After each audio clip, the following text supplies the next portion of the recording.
धर्म क्षेत्रे कुरुक्षेत्रे संवेतायुत्सवः मामकाः पांडवाश्चैव किम कुर्वतः संजय। श्रीमद् भागवत गीता के पहले अध्याय का यह पहला श्लोक है। कुरुक्षेत्र का मैदान सज चुका है। पांडवों और कौरवों की सेना आमने सामने है। हस्तिनापुर की विनाश लीला शुरू होने वाली है। उसी समय आंखों से अंधे हस्तिनापुर नरेश धृतराष्ट्र पुत्र मोह में आत्मा से भी अंधे हो चुके हैं और दिव्य दृष्टि वाले अपने सारथी संजय से पूछते हैं कि हे संजय, धर्म क्षेत्र कुरुक्षेत्र में युद्ध के लिए एकत्र हुए मेरे और पांडव के पुत्रों के बीच क्या चल रहा है। इस श्लोक में एक राजा को अपने राज्य की चिंता नहीं है बल्कि अपने पुत्रों की चिंता है। वो हस्तिनापुर के बारे में नहीं पूछ रहा है बल्कि दुर्योधन के बारे में जानना चाह रहा है। आज ये श्लोक मैं भारतीय राजनीति के लिए कह रहा हूं। किस तरह से कुछ लोग पुत्र मोह में सब कुछ बर्बाद कर चुके हैं और अभी भी बर्बाद कर रहे हैं। नमस्तुभ्यम, आप देख रहे हैं कैपिटल टीवी। मैं हूं आपके साथ अरुण कुमार। हमारा खास कार्यक्रम थर्ड आई में आपका स्वागत है। आज का मेरा ये कार्यक्रम विशेष है। मैं कोई भविष्यवक्ता या ज्योतिष नहीं हूं, लेकिन आंकड़ों और गणनाओं के आधार पर मैंने एक परिणाम तलाशने की कोशिश की है, एक निष्कर्ष पर पहुंचने की कोशिश की है। मेरा आकलन कहता है कि 1885 में भारत में बनाई गई कांग्रेस पार्टी देश की सबसे पुरानी राजनीतिक पार्टी कांग्रेस पार्टी एओह्यूम से शुरू होकर महात्मा गांधी जवाहरलाल नेहरू से होते हुए राहुल गांधी तक पहुंचने वाली कांग्रेस पार्टी अब थक चुकी है, अपने अंतिम पड़ाव पर है। साल 2025 में ये पार्टी खत्म हो जाएगी और इसका कारण होगा अंधा पुत्र मोह। यहां ध्यान दीजिए, मैं पुत्र मोह कह रहा हूं क्योंकि प्रेम और मोह में अंतर होता है। प्रेम किसी को हारने नहीं देता जबकि मोह किसी को जीतने नहीं देता। इसके कई उदाहरण हमने इतिहास में पढ़े हैं, सुने हैं। हस्तिनापुर नरेश धृतराष्ट्र, गुरु द्रोणाचार्य, माता कैकेयी, ऐसे कई बड़े नाम हैं जिन्होंने देश की चिंता नहीं की, अपने सिंहासन की चिंता नहीं की, राज्य की चिंता नहीं की, बल्कि अपने पुत्र की चिंता की और यही उनके विनाश का कारण बना। अगर हम आज के दौर में इसकी बात करें तो हमारे जनरेशन में कांग्रेस, सपा, राजद, झामुमो, शिवसेना ऐसी कई पार्टियां और बड़े नेता हैं जो पुत्र मोह में अपना संपूर्ण विनाश कर रहे हैं। इन्हें न राज्य की चिंता है न देश की, यहां तक कि ये पार्टी को भी दांव पर लगा रहे हैं और पुत्र को बचा रहे हैं।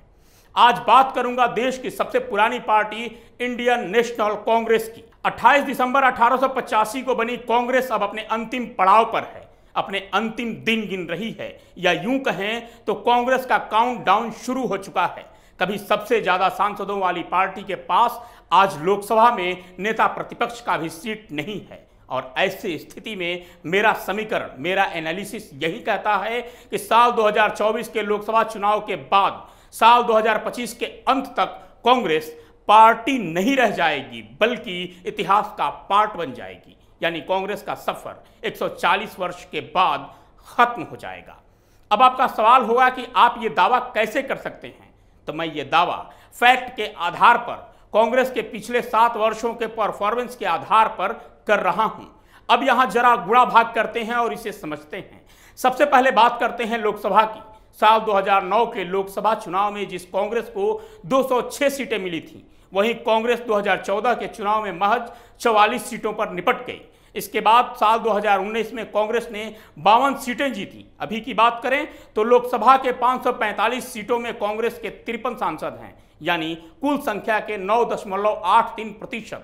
वहीं 2009 में 116 सीट जीतने वाली बीजेपी को साल 2014 में 292 सीटें मिली, तो साल 2019 के लोकसभा चुनाव में 303 सीटें। अब बीजेपी के पास लोकसभा में 301 सांसद हैं, यानी कुल संख्या का 55%।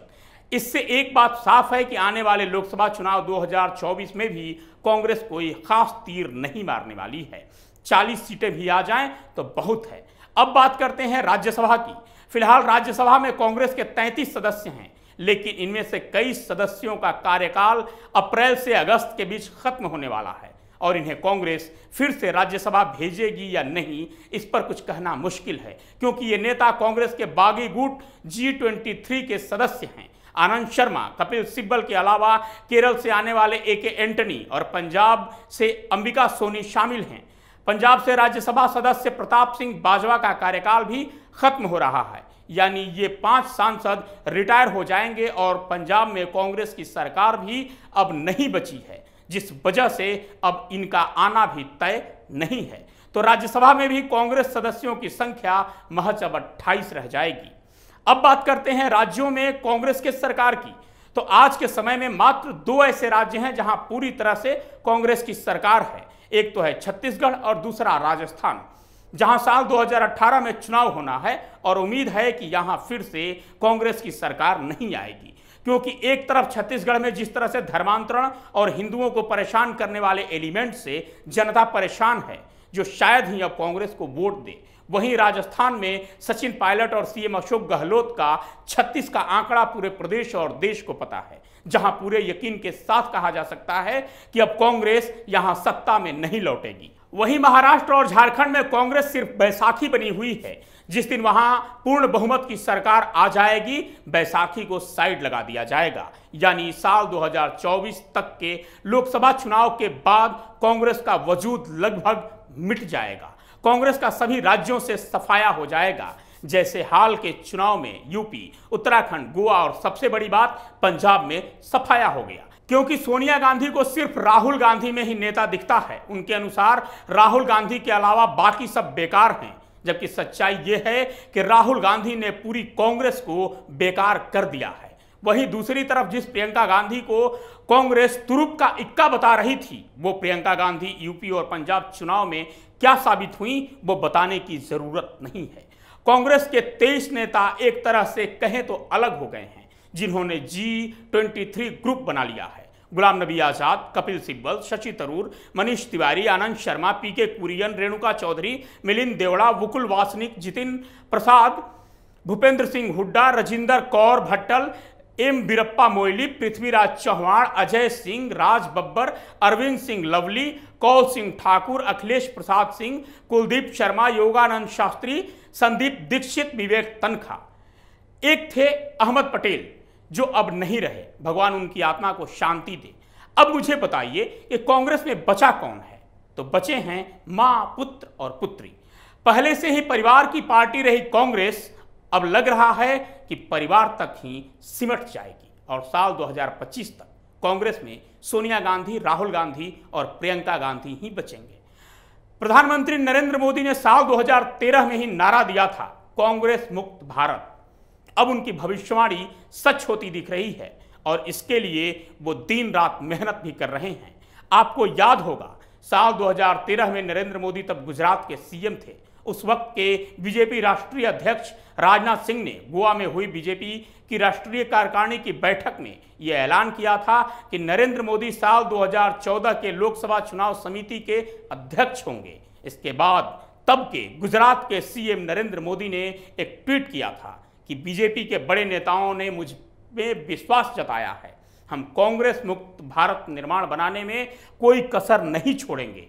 आपके समर्थन और आशीर्वाद के लिए धन्यवाद। इसके बाद उन्होंने साल 2019 में हुए लोकसभा चुनाव में मिली प्रचंड जीत के बाद लोकसभा में कहा था, कांग्रेस मुक्त भारत का सपना महात्मा गांधी ने देखा था, मैं तो बस उसे पूरा कर रहा हूं। और अब पीएम मोदी उसे पूरा कर रहे हैं और ऐसा लग रहा है कि उनके इस अभियान में सोनिया गांधी का पुत्रमोह, राहुल गांधी की राजनीतिक नासमझी और कांग्रेस का बागी ग्रुप उनकी मदद कर रहा है। यहां एक बात समझिए, दरअसल क्या है कि कांग्रेस और कांग्रेस के नेता नरेंद्र मोदी को अटल बिहारी वाजपेयी समझने की भूल कर बैठे हैं। इन्हें यह लगा था कि मोदी भी अटल की राह पर चलते हुए कांग्रेस के हर साजिश को झेल जाएंगे और कहेंगे कि मैं खरीद फरोख्त से पाई सत्ता को चिमटे से भी नहीं छूऊंगा। लेकिन ये भूल कर बैठे कि ये मोदी है, कांग्रेस को उसी की भाषा में जवाब देगा, समय और जरूरत के हिसाब से गर्म चिमटा भी सटा देगा। इसके पीछे भी एक कहानी है। दरअसल नरेंद्र मोदी को सियासी मोदी बनाने का श्रेय भी कांग्रेस को ही जाता है। याद करिए गोधरा कांड। गुजरात में सीएम नरेंद्र मोदी थे, केंद्र में मनमोहन सिंह की सरकार थी। यही कांग्रेस गुजरात के नेता अहमद पटेल के कहने पर केंद्रीय एजेंसियों के जरिए प्रताड़ित करती थी। 6-6 घंटे, 8-8 घंटे ये केंद्रीय एजेंसियां एक सीएम को बैठाकर पूछताछ करती थीं और कोशिश सिर्फ ये थी कि जिस तरह से भी हो गोधरा कांड में मोदी दोषी साबित हो जाएं, ताकि कांग्रेस का मुस्लिम के प्रति और मुस्लिम का कांग्रेस के प्रति भरोसा और प्रेम बढ़ जाए। और यहीं से शुरू हुई थी सीएम नरेंद्र मोदी की पीएम नरेंद्र मोदी बनने की कहानी। यहीं से नरेंद्र दामोदर दास मोदी सोने की तरह आग में तपकर कुंदन बन गया और आज परिणाम आपके सामने है। 5 राज्यों के चुनावी परिणाम आए, 4 राज्यों में बीजेपी ने जीत हासिल की। हम सब 10 मार्च की शाम ये चर्चा कर रहे थे कि आज पीएम मोदी और सीएम योगी चैन से सोएंगे, लेकिन ऐसा नहीं था। 11 मार्च को जब हमारी नींद खुली तो पीएम मोदी दिल्ली से गुजरात पहुंच चुके थे, मिशन गुजरात पर, जबकि कांग्रेस अभी तक चिंतन और चिंता से बाहर नहीं निकल पाई है। आज के थर्ड आई में इतना ही। कल फिर मिलूंगा किसी नए विषय और शोध के साथ। तब तक के लिए विदा।